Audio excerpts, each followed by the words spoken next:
Hi, this is Fuku Ramen. I'm Jakub, the chef and the owner of this place. Ramen is basically a soup noodle dish coming from Japan. Well, originated from China, but the Japanese made them way better, like they do with many things.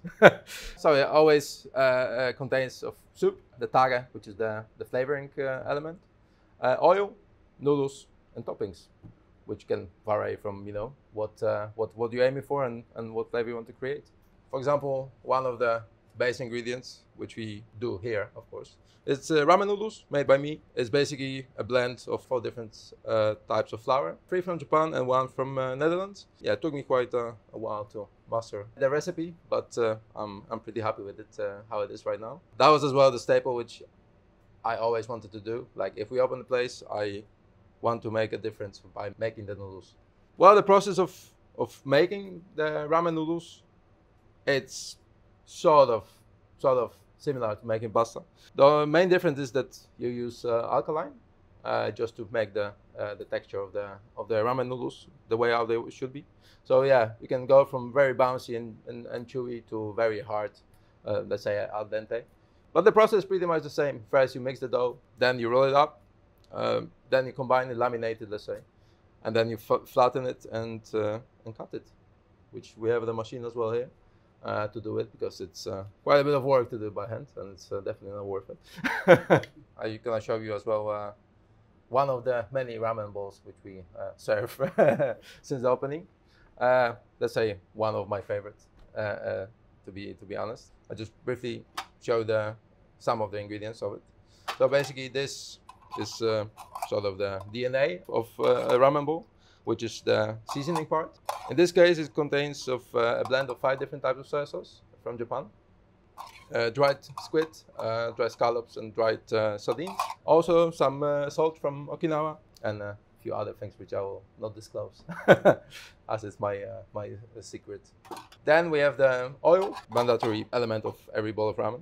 In this case, we have a pork fat, which is first pressure cooked and then passed through a sieve, just to have a very small bits of pork fat, which are then mixed with also dried sardines to give some extra umami also. Then the dry fish powder, which is a blend of random fishes which we get, mackerel, some katsuobushi, so tuna, bonito, let's say, and also some sardines. First roasted and then powdered spring onion. Then bamboo shoots, which are coming from Japan. They come in salted, so we need to wash it off for a few hours and then cook it for another 5 hours. And then make the brine. These ones are heavily seasoned with black pepper, just to give a nice bit of spice. I think that's my favorite topping of the ramen bowl, by far. Which I think most people have a very difficulties liking it, because the texture is almost woody, almost. But if it's done properly, then for me it gets very nice crunchy texture. Then red onion, which is also one of my favorites in the ramen bowl, especially the type of ramens which I do, gives you the small sweetness and sharpness of raw onion.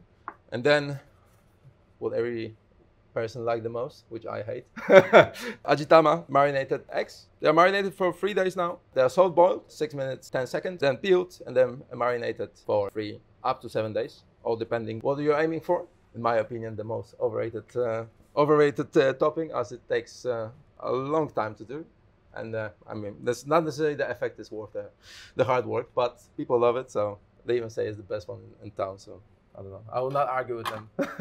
Basically, the ramen which I do, of course, it changes every week what I do, but I cannot describe as a one typical style. There are 200 types of ramen in Japan as well, so it's very it's very hard to say what's traditional or what is not traditional, and which way you go. Ramen is the thing that can be done anywhere in the world. It can be personalized to any person doing it. So that's why I like it so much, because then you can be very creative in a way. So yeah, cook the noodles, boiling water without any salt. So that's also a difference from pasta. Then you put it in roughly 2 minutes. Also you stir slightly to don't clog them up.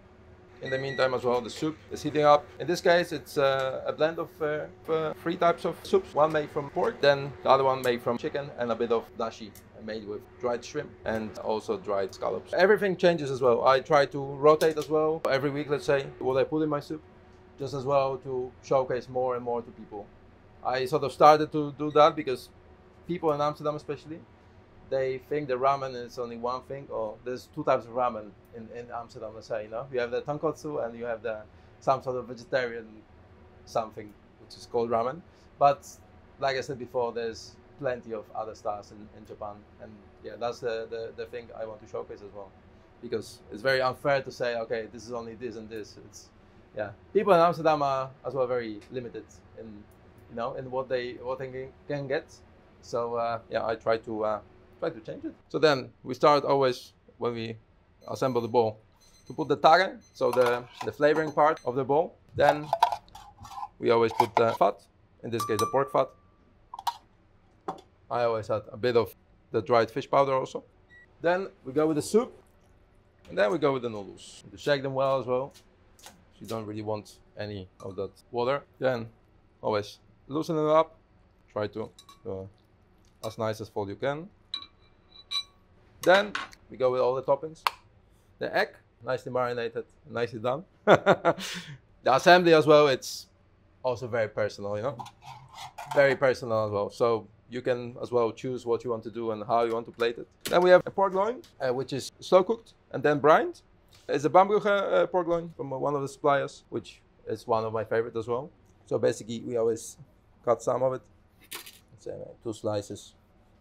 Yeah, normally I would use a slicing machine, but okay, it goes in.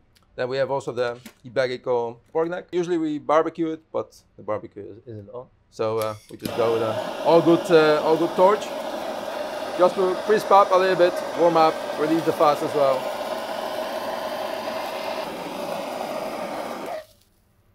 Then we're gonna slice it in a nice sort of chunks. So as well, I like to have different textures of meats. So the loin is sliced very thinly as well, and then the neck, which is usually very tender, I try to cut it also a bit more chunky. So then as well you have a bit different texture of if you eat it. Then some red onion, a few bamboo shoots, spring onion, and also a little bit of freshly grated garlic, which also gives a very nice flavor change while you eat, as the garlic settles in the soup, also cooks slightly. Then as well gives you a very nice aftertaste. And a bit of nori, which I'm also a big fan.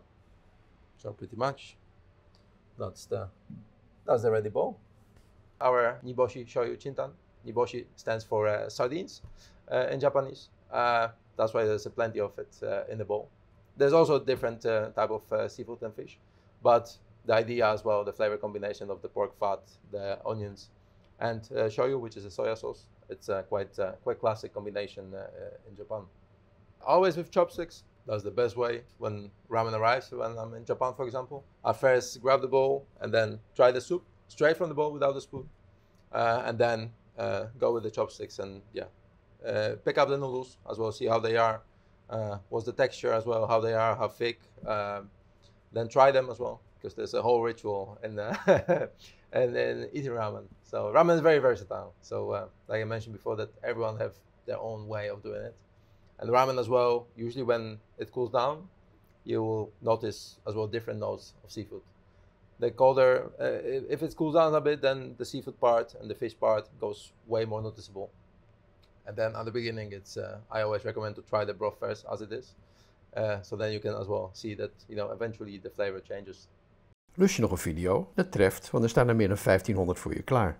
Abonneer je op het YouTube-kanaal of schrijf je in voor de nieuwsbrief, dan hou ik je wekelijks op de hoogte van nieuw materiaal.